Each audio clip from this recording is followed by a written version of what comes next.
ನಮಸ್ಕಾರ ವೀಕ್ಷಕರೇ, NSK tech news Kannada YouTube ಚಾನಲ್ಗೆ ಸ್ವಾಗತ. ಇವತ್ತಿನ ಈ ವಿಡಿಯೋದಲ್ಲಿ ನಾವು ತಿಳಿಸ್ಕೊಡೋ ಮಾಹಿತಿ ಏನಂದರೆ, ಪರಿಶಿಷ್ಟ ವರ್ಗಗಳ ಕಲ್ಯಾಣ ಇಲಾಖೆ ಅಥವಾ ಪರಿಶಿಷ್ಟ ಪಂಗಡ ಕಲ್ಯಾಣ ಇಲಾಖೆ ಅಥವಾ ST ಡಿಪಾರ್ಟ್ಮೆಂಟಿಂದ ಪರಿಶಿಷ್ಟ ಪಂಗಡದ ಅಂದರೆ ST ವಿದ್ಯಾರ್ಥಿಗಳಿಗೆ ಪೋಸ್ಟ್ ಮೆಟ್ರಿಕ್ ಹಾಸ್ಟೆಲ್ ಆನ್ಲೈನ್ ಅರ್ಜಿ ಪ್ರಾರಂಭವಾಗಿದೆ. ಇಲ್ಲಿದೆ ನೋಡಿ, ಕೊನೆಯ ದಿನಾಂಕ ಬಂದುಬಿಟ್ಟು ಆಗಸ್ಟ್ 31.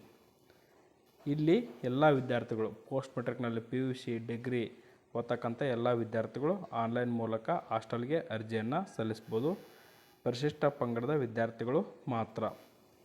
ನೋಡಿ ವಿದ್ಯಾರ್ಥಿಗಳೇ, ನಿಮಗೆ ಏನೇನು ಡಾಕ್ಯುಮೆಂಟ್ಸ್ ಬೇಕಪ್ಪ ಅಂದರೆ ಪೋಸ್ಟ್ ಮೆಟ್ರಿಕ್ಕಿಗೆ SSP ID ಬೇಕು, ಮೊಬೈಲ್ ನಂಬರ್ ಬೇಕು, ಕ್ಯಾಸ್ಟ್ ಆ್ಯಂಡ್ ಇನ್ಕಮ್ದು RD ನಂಬರ್ ಬೇಕು, ಯೂನಿವರ್ಸಿಟಿ ರಿಜಿಸ್ಟ್ರೇಷನ್ ನಂಬರ್ ಬೇಕು, ಸ್ಟಡಿ ಸರ್ಟಿಫಿಕೇಟ್ ಅಂದರೆ ಕಾಲೇಜ್ ಸ್ಟಡಿ ಸರ್ಟಿಫಿಕೇಟ್ ಬೇಕು, ಮತ್ತು ಮಾರ್ಕಸ್ ಕಾರ್ಡು ಮತ್ತು ನಿಮ್ಮ ಆಧಾರ್ ಕಾರ್ಡ್ ಇದ್ದರೆ ನೀವು ಹಾಸ್ಟೆಲ್ಗೆ ಆನ್ಲೈನ್ ಅರ್ಜಿ ಸಲ್ಲಿಸ್ಬೋದು. ಇಲ್ಲಿ ಪೋಸ್ಟ್ ಮೆಟ್ರಿಕ್ ಅಂತ ಇರುತ್ತೆ, ಇದನ್ನ ಅಪ್ಲೈ ಅಂತ ಕ್ಲಿಕ್ ಮಾಡಿದ ನಂತರ ಈ ಥರ ಪೇಜ್ ಓಪನ್ ಆಗುತ್ತೆ. ಇಲ್ಲಿ ಏನೋ ಎರರ್ ಇದೆ, ಅದು ಅಪ್ಡೇಟ್ ಆಗುತ್ತೆ ತಕ್ಷಣವೇ.